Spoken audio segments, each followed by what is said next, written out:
So we are live and streaming with Dawn of a New Era, the podcast. And as ever, we have a very exciting guest who's going to share some tips, insights, and also the real life challenges and perhaps some funny stories about their journey as an entrepreneur. So I am really, really pleased to welcome Joel Primus with us today and his new book. Getting Naked. So if that didn't grab your attention, I'm not sure what would. And I think the thing is there's so much I could say about Joel, but I will give you a brief little insight into Joel's journey. So entrepreneur, obviously, founder and creative visionary behind Naked Underwear. You helped to raise over 17 million to establish the retail distribution to some pretty major places such as Bloomingdales, Hudson's Bay, Nordstrom. And then there was a merger with the Australian powerhouse. So you exited in 2018. But you didn't stop there. You carried on and founded Kosan, a travel clothing company, which launched one of the most successful Kickstarter apparel products of all time, reaching nearly 1 million in sales in just 30 days. Now, that's pretty epic.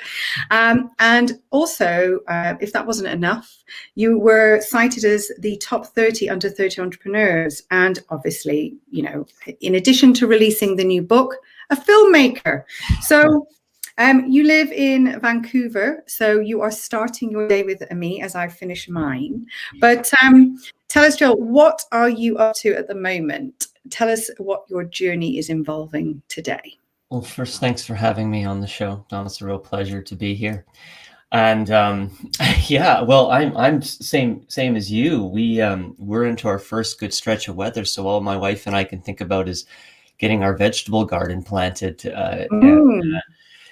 That's sort of my quasi therapy, and one of the, I guess, the benefits of being an entrepreneur is I sometimes get to sneak out and in the middle of a work day and ground myself a little bit. But from a project standpoint, I'm actually, so the Kosan, the travel company that we talked about there. Well, there was this little thing called COVID-19 that banned all travel. Along the way.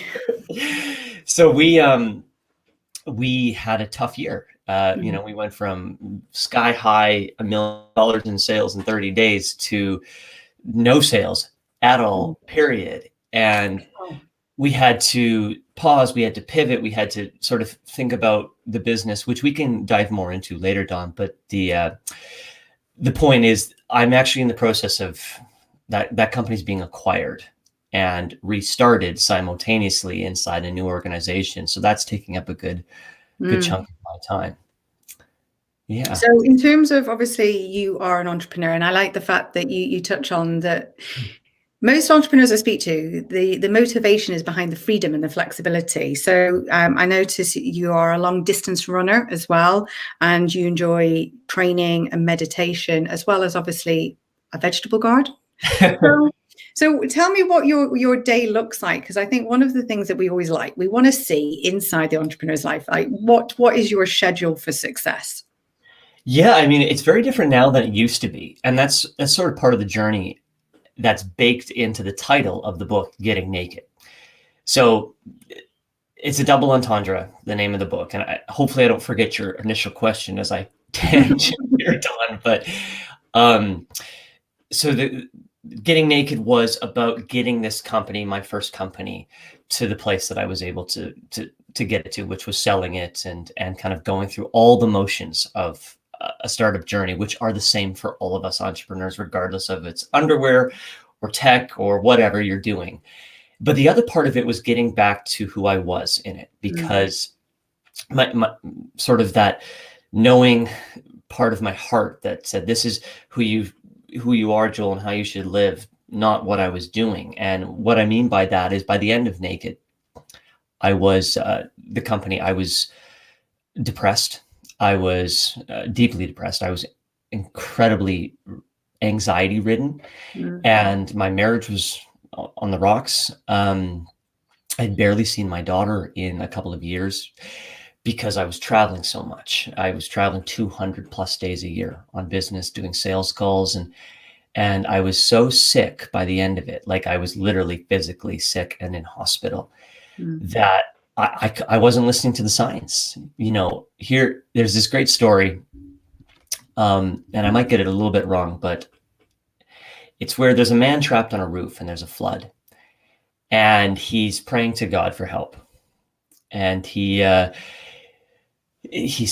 God, please, send me a sign, help me get off this roof. I'm going to die otherwise. And next thing you know, this guy kind of kayaks over or canoes over, whatever it is, and says, hop in, we can get you off this roof. And he says, no, I'm praying to God. God's going to save me. And then something else comes by, maybe it's a rowboat or a speedboat. And he says, no, I don't need to get in. I'm praying to God. God's going to save me. And then finally a bloody helicopter comes by and it's like, throws down the ladder. And he's like, no, I don't need it. God's going to save me. And so he ignores these three things. And sure enough, he drowns. And in heaven, he has a chance to reconcile this situation with God himself and says, what the heck? Like I prayed to you. He's like, and God's like, no, what the heck?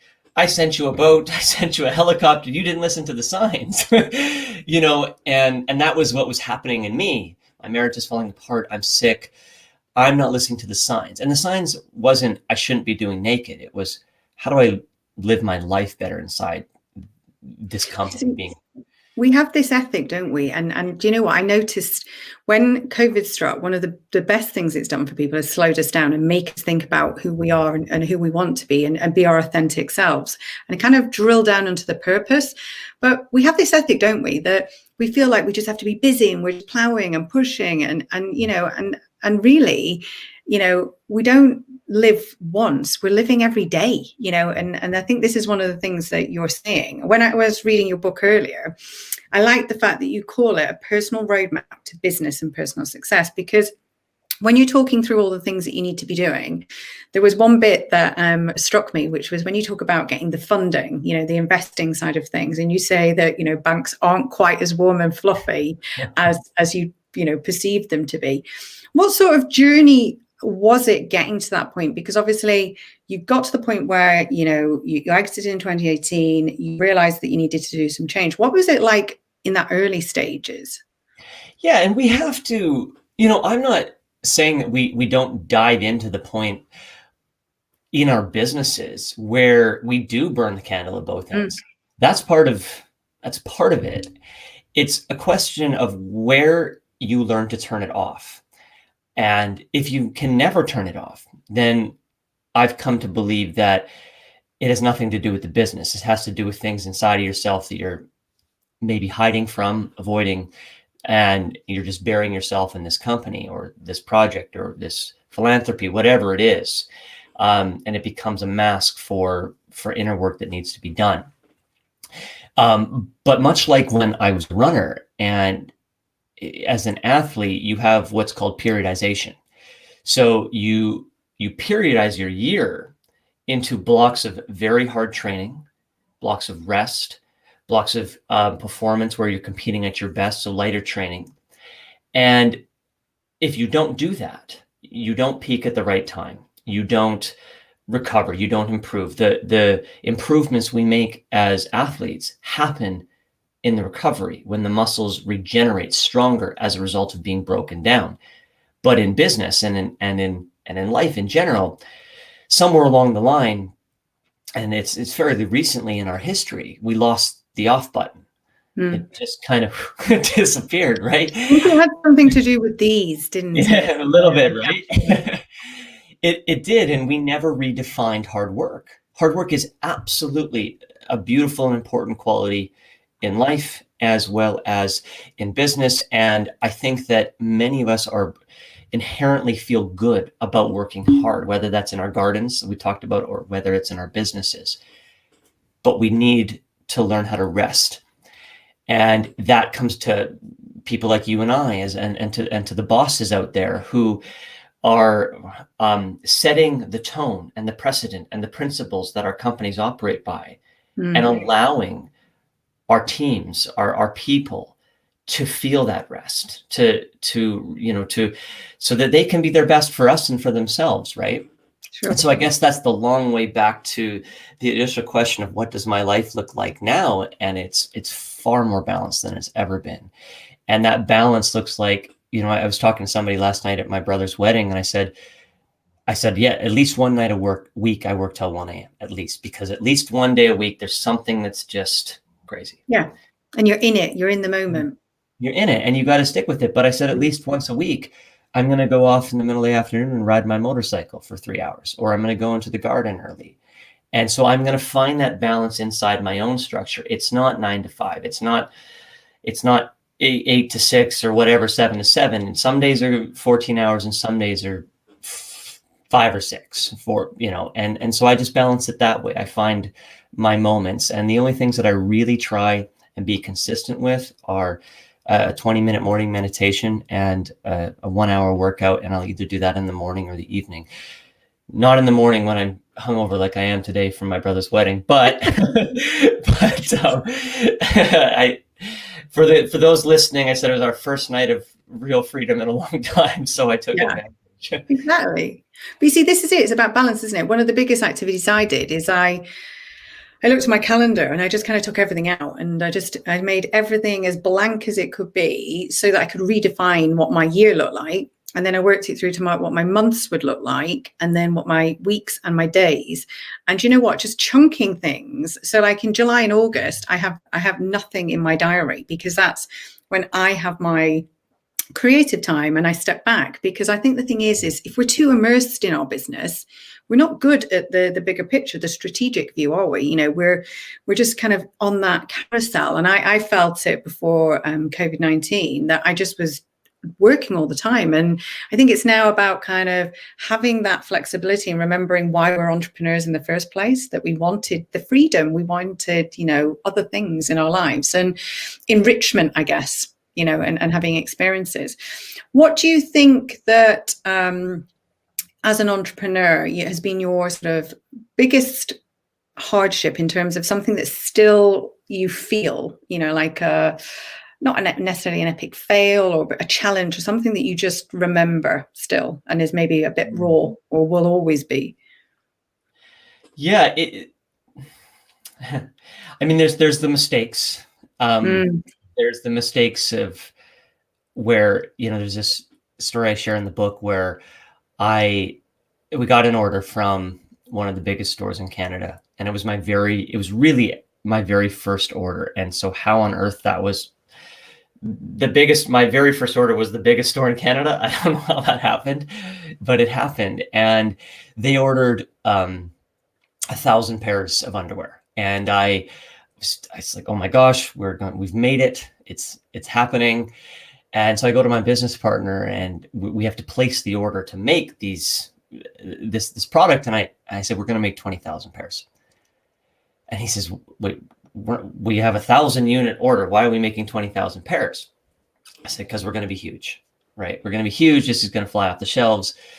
And this is pre-digital, your wheelhouse of data and using that data to inform decisions. This is just, an individual in a boardroom saying, I'm going to buy some of your product, and no idea how to predict the sell-through.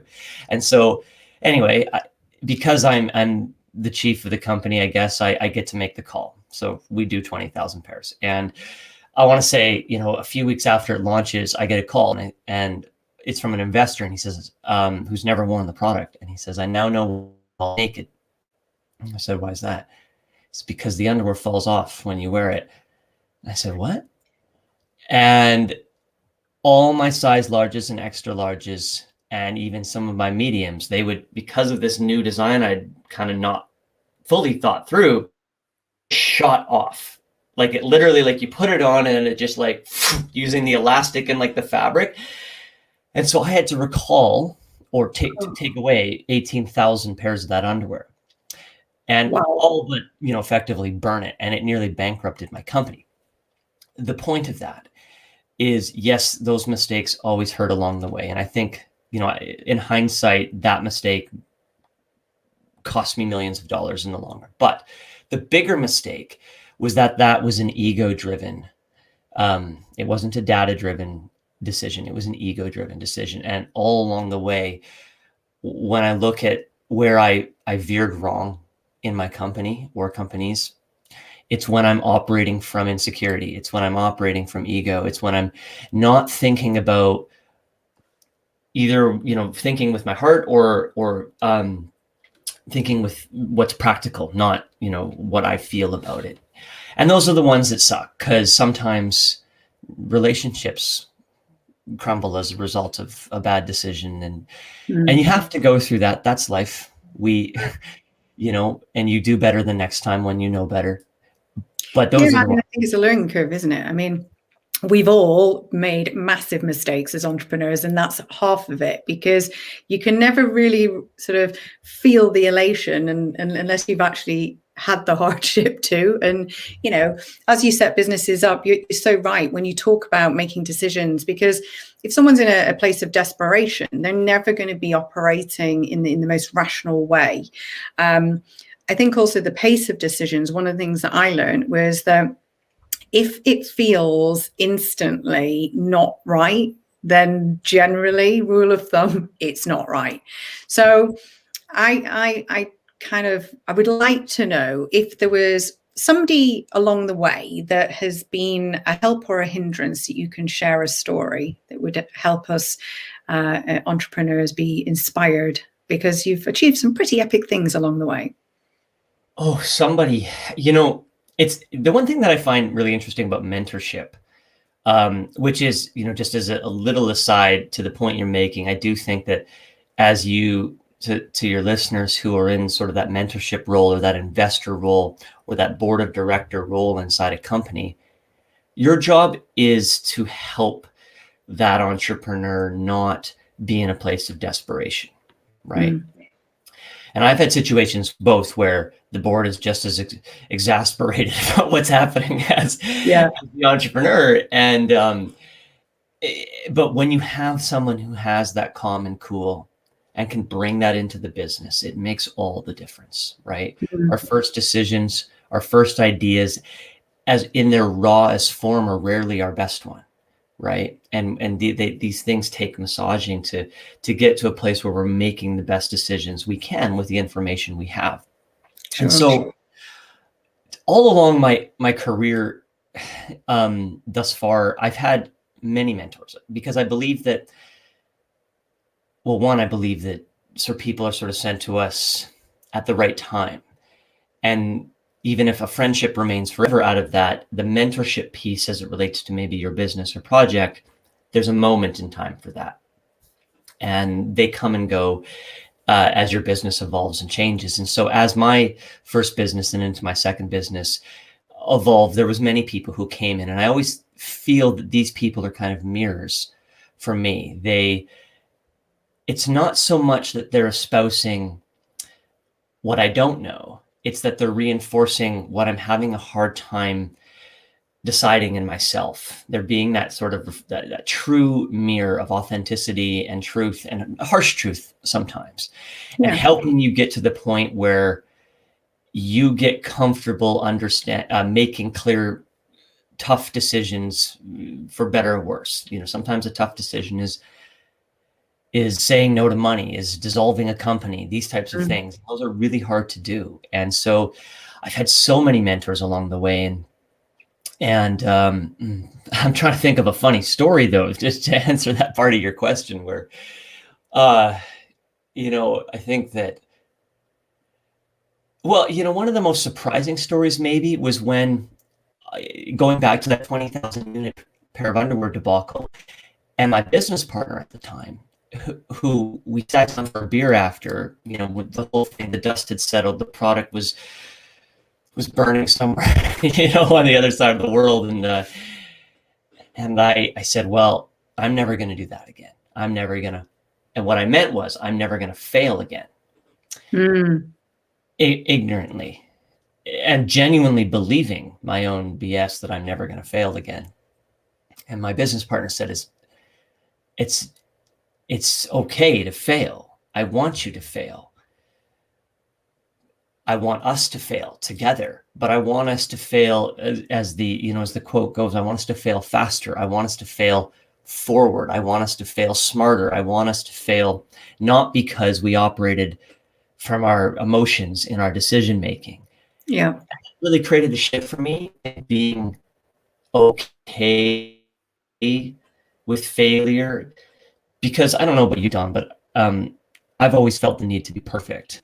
That Yeah, I was think what it I is. needed. I think it's an entrepreneur trait. Do you know Yeah. what? I meet a lot of people that we want to. I mean, I remember when we started creating products and services and things like that, and we were working with clients, and there was this need to just get everything perfect. But actually, half the learning curve was to get it ready-ish and then float it out and evolve and optimize as well. And it was very difficult for me to kind of get into that sort of thought process.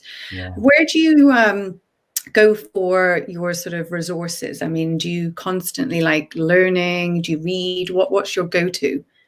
Yeah, I mean, I'm a big book person. I have your book here. I'll share it because you shared mine.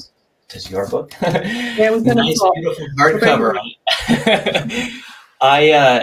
I almost solely read paperback, or hardcover, but paper, because my whole life is so engrossed in a screen that it's one of my my reprieves to just pick up a book and read it. And it also forces me, because there's this thing of like, well, how can I maximize my learning?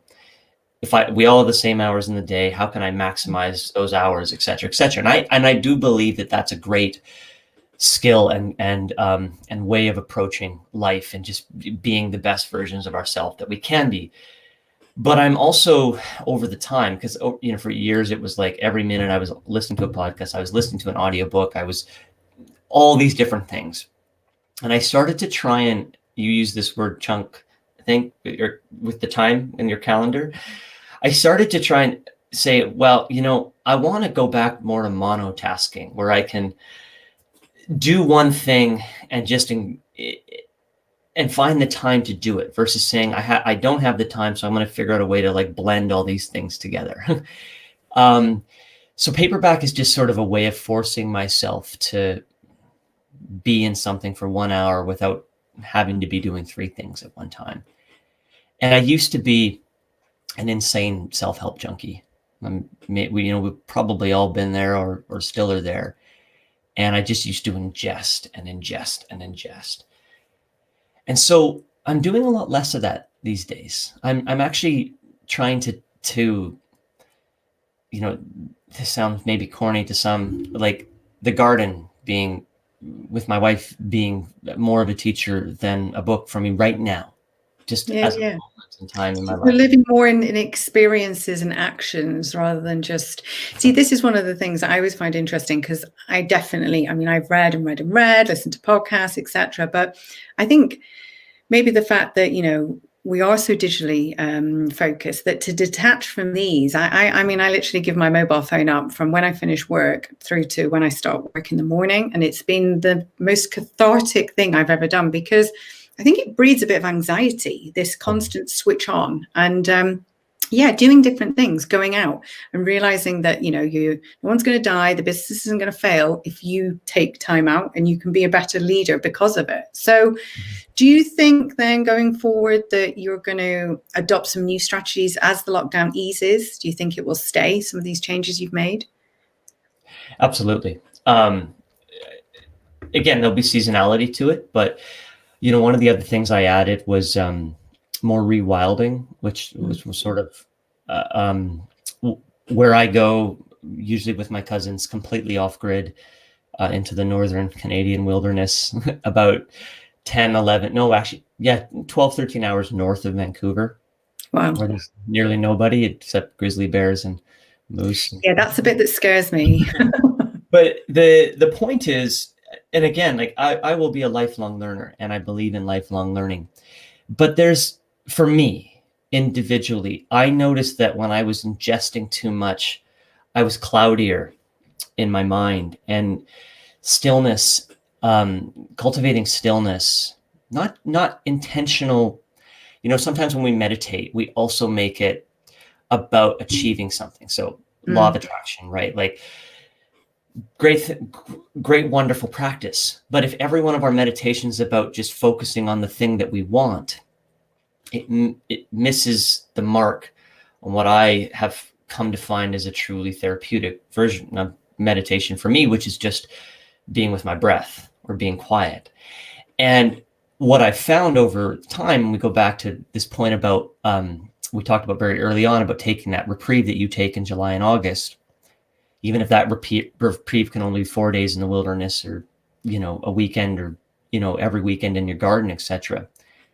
When you find that stillness, there's this sort of wisdom inside of us from all the things that we've read, from all that we know in our emotional being, in our intellectual being, that when the mind quiets, it rises as a clear thought and helps us make, in my view, better decisions. And yes, we should take that when it comes, and we should bounce it off our mentors, or we should do some research that describes, or to support it. And I'm not talking about like market research here for picking whether your product has product market fit and scalability. I'm talking about, that stuff you have to dive into the work. Your book talks a lot about that, right? That's a very different thing. I'm talking about just getting clear on, is this the company I should I make running? Is this the move I should make in the company? Is this person that I'm working with, is it the right thing to be working with them? These types of sort of macro decisions. So I found that finding that clarity has helped me perform better. And when I don't have it, I make way worse decisions. And there will always be an ebb and flow, because I'll always get like pulled back into that chaos. Yeah, we never have equal balance all the time. We operate in our sort of genius zones, and then we get caught up in activity, and then we kind of revert back. But I think a lot about what you're saying involves like contentment, like what actually makes us content. And I think the pandemic has given us a lot of that. Just sometimes sitting and having a cup of coffee is kind of one of the nicest things to be doing, and having your own rituals that you like doing. And they don't have to be extreme experiences. They can be quite simple. And I think, we got simple quite quickly during the pandemic. We all started making bread and doing all sorts of different things. But I don't think we are as connected with those things as maybe we were, when life was less digital. Mm-hmm. What would you give advice for, if anyone's looking to buy your amazing book?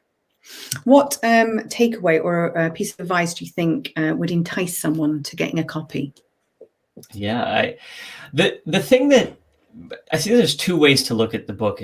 So one, it is literally, so when I started Naked, I learned everything the hard way.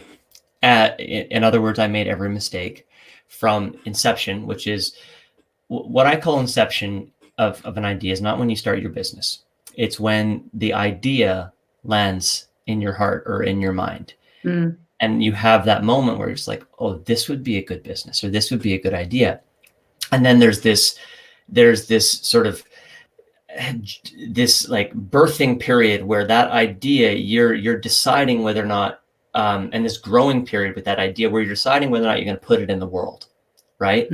And that's really the first step and then once you've made that clear decision, because so many of us, what does Sarah Blakely, the founder of Spanx, say? She said that like everybody in their life has had a multi-million-dollar idea. Yeah. Everybody, right? But they didn't do any, most of us don't do anything with it. So how do we make that choice? So I start there. I start with, how do we make that choice? And I take you literally every step of the way to raising money, to building teams, to building brands, to selling product, to finding product market fit, to scaling, to building boards, to selling your company. It is literally a how-to guide from start to finish. And so I think for first and second time entrepreneurs, it's just a great reference point. I describe it as the better questions we ask, the better answers we get. And I believe that's a Tim Ferriss quote, but Yeah, because you say here it's part memoir, part entrepreneurial startup manual, and it is, because what I like is that you're telling us something, but you're also kind of sharing your story along with it. So we feel a little bit more connected to the journey, because I think sometimes, if we're honest, when I read out a bio of somebody who's, raised 17 million, there's a lot of entrepreneurs out there who are in their earlier stages in their journey, or who are very successful, but will not ever want to be changing up their business or scaling it to that level. So I think it's one of those books that I don't think it matters really where you are in your journey or the size of the business. I think there's so much you can take from it, and it's a great book, and with some great steps. So before we love you and leave you, Joel, tell me and our listeners where we can connect with you. I know you're on LinkedIn, but where's the best place that people can connect and find out more? Definitely my website, which is just joelprimus.com. And you can find the book at joelprimus.com/book/ or Instagram. I know you're like in the top 1% of LinkedIn, and I'm in the bottom 99%. But my book, Joel, so give it a few weeks, and then you'll be there. So yeah, I usually hang out in one of those two places. Perfect. Well, do you know what? We could chat all day, but I'm going to release you from the podcast to carry on with your day. As you start your day, we finish ours. But if you are listening to this and you have any queries, you can go to Joel's website, or obviously find him on LinkedIn. And don't forget to get a copy of Getting Naked. There we go. This is available online, so you can buy it from anywhere. And so any final parting sayings or anything you'd like to say to our listeners before we leave? What do I want to say? I'll say that as we climb our way out of COVID-19, to your listeners in the UK, you guys are, just literally being released, whereas other parts of the world have been a little looser for a little longer. I read a stat this morning that said 200,000 businesses went under in the United States, but that isn't even anywhere near the carnage, because they don't know. They haven't, the surveying so tight, etc. And most of those businesses were 5 employees and under. So, the mom and pop stuff that we all start there. And the thing that I learned and had to reconnect with in COVID was, as an entrepreneur, all I control is my attitude and my effort. I don't control the outcome of my business. And so I guess I can give you that is that just to remind yourself that the result is not in your control. How you feel about it. I think we need to hear this now, because there are so many people who, just coming out of lockdown is only half the battle for them, because they've got businesses that maybe haven't come through. They've had to pivot in such a way that, it's taken investment. But also some of the people who have done exceptionally well are not certain about what the future holds. And I think this is it. We can only be in control of what we can, and the rest of it, is not something we need to beat ourselves up for. But we should celebrate the fact that, community and collaboration, lean on others. And hopefully from today, from Joel's advice and some of his tips, that, that pushes us through. So I appreciate you taking the time out, Joel, and spending this time with us. And I'm looking forward to reading the rest of the book and finding out more. So thank you so much, and take care. And we'll see you on next week's episode of Dawn of a New Era, everyone. So have a lovely day, and let us know if there's anything we can help you with.